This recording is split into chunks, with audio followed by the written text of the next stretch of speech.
স্ত্রীকে খুন করে দ্বিতীয় বিশ্বযুদ্ধের বোমা বিধ্বস্ত গির্জায় পুঁতে দিয়েছিলেন এক ভদ্রলোক। যদিও টেকনিক্যালি তাকে খুব একটা ভদ্র বলা যায় না, তা সে যাই হোক, সে ভেবেছিল এই মৃতদেহকে সবাই বিমান হামলার শিকার ভেবে ভুল করবে। কিন্তু ফরেন্সিক সায়েন্স সেটা হতে দেয়নি।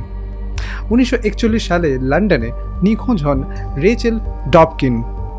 তখন চলছে দ্বিতীয় বিশ্বযুদ্ধের ভয়াবহ ব্লিটজ বা জার্মান বিমান হামলা। এর 1 বছরেরও বেশি সময় পর 1942-এ ভক্সহল ব্যাপটিস্ট গির্জার ধ্বংসস্তূপ সরাতে গিয়ে একটা কঙ্কাল পান শ্রমিকরা। সবাই ভেবেছিল এটা হয়তো বোমা হামলায় নিহত কোনো মানুষের লাশ। কিন্তু বিখ্যাত ফরেন্সিক প্যাথোলজিস্ট ডক্টর কিথ সিম্পসনের চোখকে ফাঁকি দেওয়া সহজ ছিল না।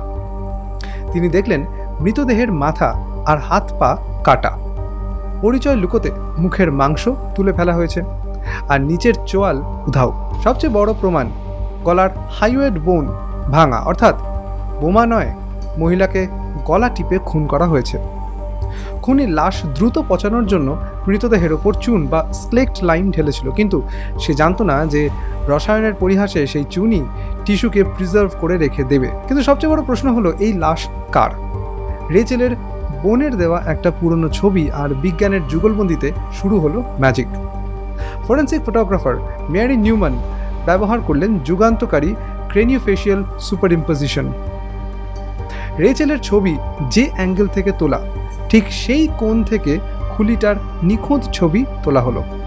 এরপর নেগেটিভ প্লেটে দুটো ছবিকে একটার ওপর আরেকটা বসাতেই অবিশ্বাস্যভাবে মিলে গেল চোখের কোটর, গালের হাড় আর চোয়ালের রেখা। তার সঙ্গে ডেন্টাল রেকর্ডে থাকা দাঁতের ফিলিং মিলিয়ে শতভাগ নিশ্চিত হওয়া গেল যে লাশটা রেচেলেরই।